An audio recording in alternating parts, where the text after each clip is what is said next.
Hey everyone, as we've covered in several videos before, the DC Expanded Universe, or Extended Universe, or whatever you want to call the DC Cinematic Universe, hasn't exactly hit the ground running. 3 out of 3 movies released thus far were certified rotten with critics, and only one of the 3, Suicide Squad, is anywhere even close to living up to financial expectations. As such, changes were bound to happen. In this video, I'll look at what measures have already been taken and what they might mean for the future of DC on film.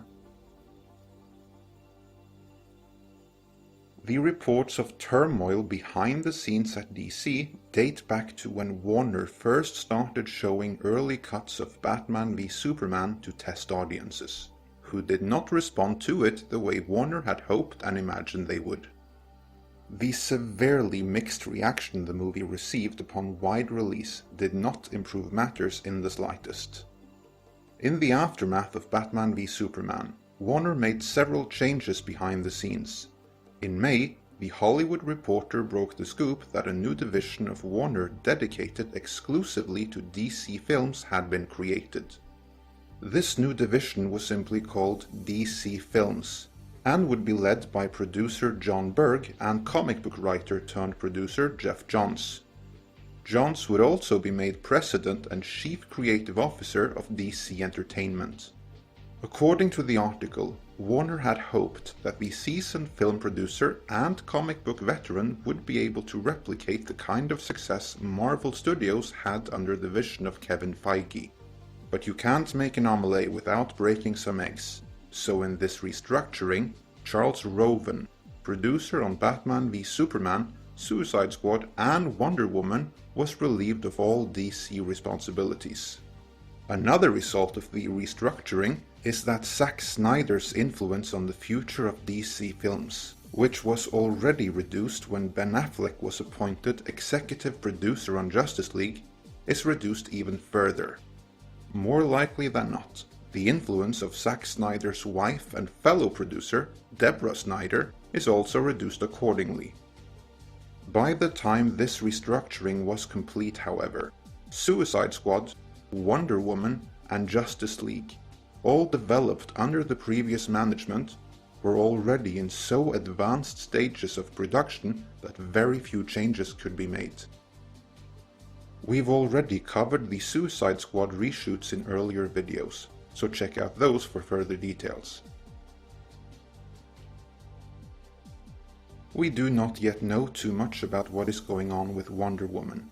There has actually been more news about the upcoming Justice League and Batman's solo movie than it, despite both being released later. One troubling news item concerning Wonder Woman came in an open letter from a former Warner employee to Warner CEO Kevin Tsujihara.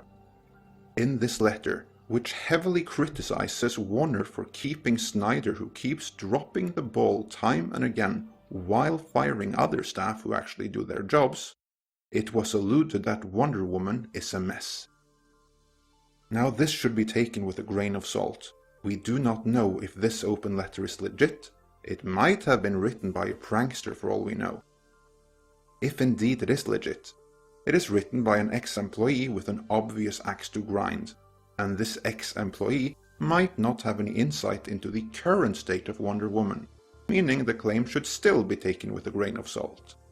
But like all things that should be taken with a grain of salt, it also shouldn't be dismissed outright either.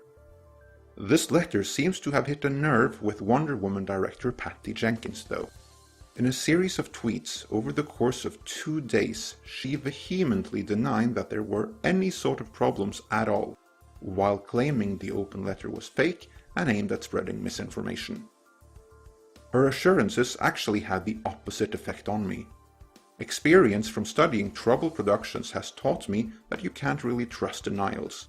Both facts and fiction will be denied, but not necessarily the same. There is a tendency that claims with no basis in reality is more casually dismissed, while claims with some truth to them are denied in the strongest possible of terms. So while I do hope for the best, I'm not going to get too excited about Wonder Woman just yet. With Justice League, they had painted themselves into a corner.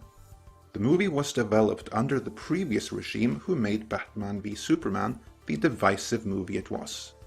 And Justice League was scheduled to shoot just a couple of weeks after Batman v Superman opened, meaning there was very little time to review where Batman v Superman had gone wrong and restructure Justice League to avoid those same mistakes.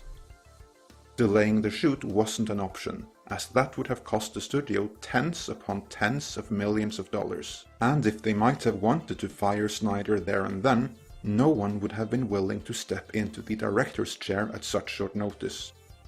Certainly no one fans would have approved of anyway. So production on Justice League moved on, with Zack Snyder at the helm. Changes would have to be made on the fly.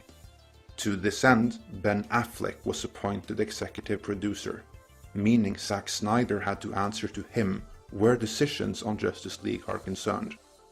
That makes it appear as if Warner has greater faith in Affleck's ability to right the ship than it does Snyder, especially when also taking into account the later restructuring.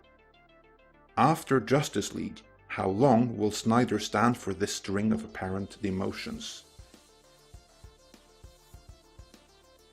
According to claimed insider scoops posted on 4chan in August, Snyder is for all intents and purposes already out the door.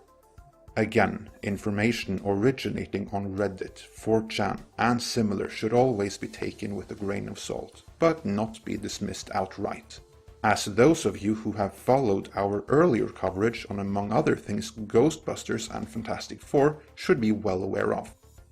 According to the scoop, Snyder will not be back for Justice League Part 2 or Man of Steel 2.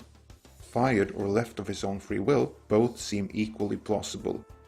Snyder will not have appreciated the restructuring, as it indicates the studio hasn't got faith in him or his team of producers. Likewise, the new administration probably don't want him around either, as it was his creative choices that failed to click with general audiences and made the restructuring necessary in the first place. So, what is next for DC, now under new management? The first thing to go is the dark tone, and we'll see that already in Justice League. That was one of the several things altered on the fly. Geoff Johns and Jon Berg told the Wall Street Journal that, mistakenly, in the past, I think the studio has said, oh, DC films are dark and that's what makes them different. That couldn't be more wrong. It's a hopeful and optimistic view of life. Even Batman has a glimmer of that in him. If he didn't think he'd make tomorrow better, he'd stop.